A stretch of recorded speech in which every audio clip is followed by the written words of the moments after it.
그러니까 이제 우리가 부동산에서 이제 가장 중요한 건 이제 이게 상가냐 주택이냐 그것도 물론 중요하지만 더 중요한 건 이 땅의 가치거든요. 좋은 지역을 선정하는 게 가장 중요해요. 두 번째, 그 좋은 지역에 어떤 건물을 지을 것이냐. 그걸 이제 선택을 해야 되죠. 그다음 이제 상가를 지을 수도 있고 주택을 지을 수도 있고. 그러니까 상가에다가 주택을 지을 수 있어요? 주택에다 상가도 지을 수 안 되는 섞어서 거죠? 지을 수도 있어요. 그래요? 상가 주택이라고 하죠. 뭐 1층의 상가, 뭐 2, 3, 4층의 주택 이렇게 해서 이제 그걸 이제 상가 주택, 점포 주택이라고 이제 보통 하는데 우리가 이제 그 꼬마 빌딩 얘기하셨잖아요. 요즘 얘기 많이 하더라고요. 그거 하려고? 왜냐면 그분도 꼬마 빌딩 하나씩 갖고 싶잖아요. 그죠? 갖고 싶죠. 갖고는 싶어요. 이제 은퇴자들의 꿈이 돼버렸죠. 그러다 보니 지금 이제 베이비부머 세대들이 1년에 지금 30만 명 정도씩 은퇴를 한대요. 그럼 그들이 나와 살 수 있는 게 뭐가 있을까요? 창업을 할까요? 이제 창업 잘 안 합니다. 위험하다는 거 알기 때문에. 주식도 그분들이 하기엔 옮긴 거 날리시기 더 위험하죠. 예금 1%대 내가 공부가 안 돼요. 재취업 안 돼요. 그래서 이제 그들이 할 수 있는 게 이제는 별로 없어요. 그러니까 가장 안전한 이런 주택으로 나오는 월세. 주택은 전쟁이 일어나지 않는 한은 사람이 살아야 되잖아요. 근데 상가나 사무실은 이렇게 건드려 안 되면 공실이 그렇지, 생기죠. 장사 못 하는 거니까. 그래서 이제 주택 같은 경우는 그래도 수익이 높진 않지만 그래도 안전하게 할 수 있는 거죠. 그래서 이제 꼬마 빌딩도 그 일단 좋은 지역을 선정하는 게 첫 번째고요. 그렇게 되면 안전하게 내가 원하는 수익을 만들어낼 수가 있어요. 그리고 땅이 있잖아요. 원재료 가장 비싼 게 땅이잖아요. 그것은 가격이 떨어지는 경우가 거의 없거든요. 예를 들어서 이제 서울 전 지역에 아무 데나 눈 감고 딱 찍은다면 아니 어디가 괜찮아요? 어느 동네? 그러니까 우리가 괜찮다고 한다는 것은 이제 그 질문 가장 많이 받잖아요. 어떻게 괜찮아요? 보통 이제 아파트를 구할 때 어떤 걸 보죠?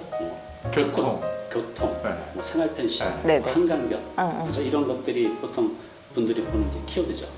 근데 이제 우리나라가 이제 저성장 시대가 됐어요. 은퇴자들이 다 빠져나오면서 일할 수 있는 사람이 별로 없게 된 거죠.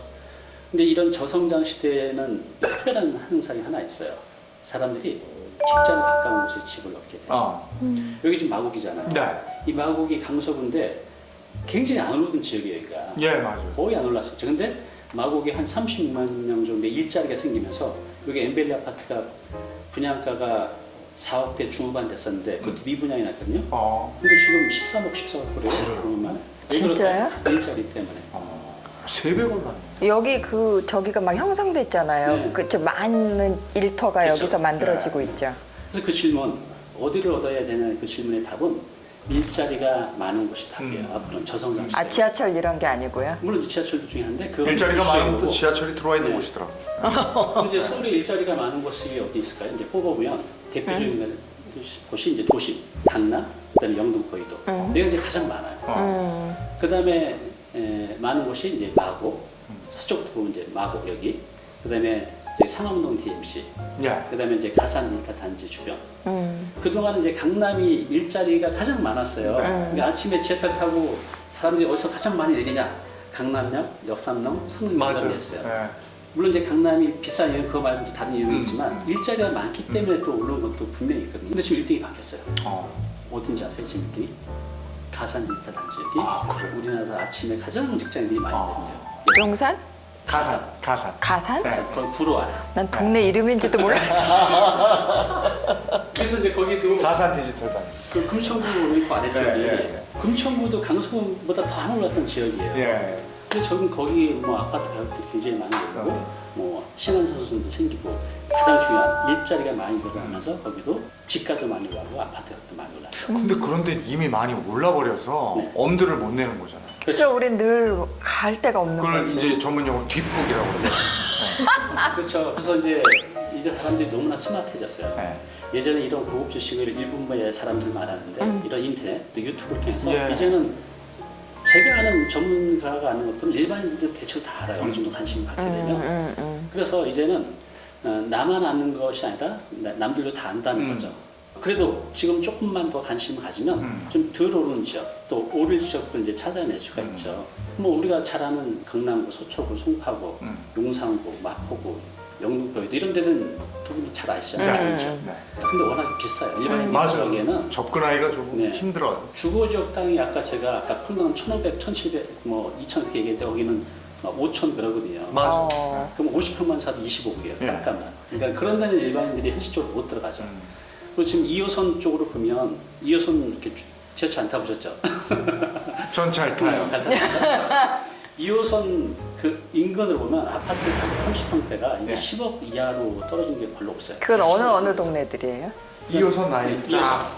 그게 어디 동네들이냐? 그게 저기 신촌도 가고, 이렇게 잠실도 가고, 또 저쪽 이렇게 서쪽으로 나누면 하여간 서쪽 쪽으로 가고. 질문이 너무 이상해서 대답도 못하겠어. 그러니까 2호선 전체 강성범 씨 어디 갔어? 그래서 이제 정리를 하면 네. 직장인 수요가 많은 곳들 그 안은 좀 비싸니까 거기를 이제 쉽게 접근할 수 있는 네. 지하철 타고 언저리. 네. 그 언저리로 이제 들어가는 게 현실적인 방법이죠. 그 발품은 어떻게 팔아야 돼요? 일단 그 지역이 괜찮겠다 싶으면 거기 부동산을 무조건 갑니까? 아니면 어떻게 해야 되는 거? 돌아다녀야 돼, 그 동네 가서. 부동산 계속. 아니, 그냥 동네를 막 봐야 돼. 되는 거. 그렇지 않아요? 그러니까 이제 예를 들어서 아파트 같은 경우는 우리가 인터넷에서 봐도 시세라는 게 있기 때문에 네. 굳이 발품을 팔지 않아도 인터넷상으로 충분히 이제 조사가 가능한데 이제 제가 말씀드리는 이제 아파트 위에 조그만 단독주택 부지나 아니면 이제 조그만 이제 건물들은 발품을 좀 팔아야 돼요. 근데 이제 제가 지금 말씀드린 대로 어느 지역이 좋은지는 이제 알았어요. 알았다고 한번 해볼게요. 직장인 수요가 많아질 것들.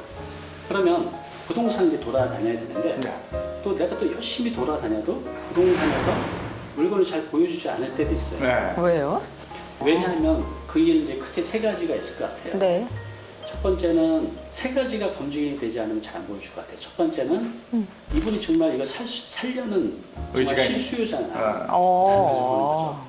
왜냐면 이분들이 이제 부동산 이제 그런 게 있어요. 내가 이제 이 고객한테 정말 좋은 물건을 받았어요. 그럼 이걸 네. 이제 거래하게 되면 양쪽에서 수수료를 받잖아요. 네. 파는 사람, 사는 사람. 네. 이거 하나 거래시키면 돈이 꽤 돼요. 네. 그래서 이걸 이제 혼자서 하고 싶죠. 근데 이제 뭐 그러지 않은 일반적인 것들은 이제 공동망이라는 데 올려서 같이 중계를 해요. 그럼 네. 금방 되는데 요건 내가 좀 늦게 하더라도 나 혼자 거래해서 소위 쥐고 있는 물건이 있는 거죠. 수수료를 받아야지. 파는 사람, 네. 사는 사람한테 네. 다 받겠다. 요즘 부동산이 두 팀이 나오더라고요. 양쪽에서. 그쵸? 그러니까 공동으로 혼자 하는 한다. 응. 맞아요. 혼자 하겠다. 그래서 이제 그 중개업소는 양쪽에서 돈을 받는 겁니다. 중개 수수료. 양쪽에서 다 받으면 좋잖아요. 그냥 다른 데 하고 이제 안 하는 거죠. 좋은 물건은. 근데 손님 와서 내가 이걸 보여줬는데 이 손님이 이 물건을 갖고 다른 부동산 가버리면 내가 갖고 있는 것들이 남들 다 알게 되잖아요. 뺏기게 되는 거니까 그래서 진짜 좋은 아끼는 건 물건을 감춰놓고 그렇죠. 그거 물어본 거를 갖다 다른 부동산 가서 이거 알아봐 달라고 이렇게 하면은 반칙이네요. 그러니까 그런 게 있겠네요. 있지 않겠어요. 쉽지 않네요. 그것도 있고 지금 제가 전제가 여러 가지 물건마다 좀 특성이 다른데 이런 이제 제가 지금 말씀드린 건 조그만 그런 땅을 하나 사서 우리 지금 꼬마 빌딩이 форм을 짓는 걸로 지금 했는데 그게 지금 근데 이제 첫 번째는 이분이 이 물건을 가지고 다른 데 가서 또 할 사람인지 아닌지. 그리고 이거 좀 예민한 문제인데 저도 이제 이런 사업 부지를 찾는데 법정 중개 수수료 위에 제가 또 수고비로 또 드리는 게 있어요 개인적으로. 근데 좀 이제 있어야 되네. 일반인들은 가서 그냥 그렇죠. 깎으려고만 하고 맞아요. 근데 저는 오히려 더 주니까 당연히 더 주는 사람한테 주겠죠. 그리고 이제 또 하나는 그래. 저희는 이제 이게 보면 산 건데 좋은 물건을 저한테 보여줬으면 이걸 할지 말지 빨리 결정을 해야 되는데 네. 그래서 저희는 한 일주일 내에 결정해요. 네. 적어도 3일 내에는 바로 통보합니다. 너무 좋은 거 보여주셨는데 이건 좀 안 맞는 것 같네요. 근데 일반인들 이거 주면 붙들고 늘어져요? 생각도 좋은지 안 좋은지 이게 다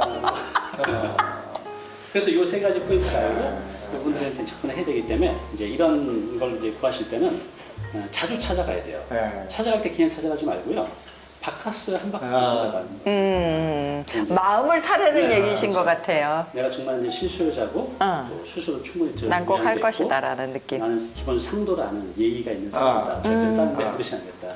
그리고 빨리 결정하겠다라는 것들을 이제 이렇게 얘기를 하면 그분들이 이제 하나씩 보여주게 되죠. 근데 그렇게 해서 그 꼬마 빌딩 하나를 네. 내가 온전히 하고 싶으면 네. 아까는 이제 그 월세 나오는 집은 한 5억 정도 선에서 네. 땅을 구입하고 네. 대출 받아서 건물을 짓고 뭐 이렇게 해서 네. 그 원저리로 돈이 된다 했는데 꼬마 빌딩은 이거보다 훨씬 더 많이 들 것 같거든요. 어떻게 접근해요? 이제 우리가 이제 빌딩 건물이라는 것들은 이제 보통 제가 말씀드리는 현실적으로 은퇴자들이 할 수 있는 게 한 30평에서 50평 정도 될 것 같아요. 네. 제가 그랬잖아요. 땅을 살돈만 있으면 건물은 대출받아서 지을 수가 있어요. 그러면 내가 평당 1,500만 원짜리 땅은 내가 6억 있으면 40평 살 수 있잖아요. 네. 40평은 꽤 큰 겁니다. 어. 실제 건물 보시면 40평에 있는 건물 보면 꽤 커 보여요. 네. 아니 근데 그 대출이라는 거는 그 해주라는 법이 있어요? 꼭 해주는 거예요 무조건? 했다가 안 해주면 어떻게 해요? 그 저 미래 가치를 보고 건물이 올라가면 임대 수익 다 계산해요. 아 그쪽에서? 그래서 그런 걸 딱 그 은행에 그거 선수들이 있어. 네. 이거 잘하세요? 아이 뭐 방송하면서 어디서 또 들은 네. 거겠지. 그러니까 이제 모든 은행에서 다 이렇게 대출해주는 게 아니라 그런 것만 다루는 또 지점들이 있거든요. 예. 그래서 이제 거기 의논을 가가지고 해서 해야 되겠네요. 네, 전문가들이 있어요. 네. 그래서 그들이 이게 정말 가치가 있는지, 그래서 이제 대출에도 문제가 없는지 평가를 또 해서 다 대출을 해줍니다. 그래서 이제 그런 이제 지렛대를 활용해서 하는데 질문이 뭐였죠? 그래서 그 돈이 어느 정도 우리 저거 해보자. 뭘 해봐. 내가 이거 1년 일해서 3억을 손에 쥐게 돼? 저희는 뭘 가지고 하는 거예요? 내가 이렇게 살 줄은 꿈에도 생각 못했어요. 네, 오늘 정보 도움이 좀 되셨나요? 앞으로 이런 정보 계속 받아보실 분은요, 여기 구독 부탁드리고요. 그 다음에 오른쪽은 제가 추천하는 영상입니다. 꼭 한번 보시기 바랍니다.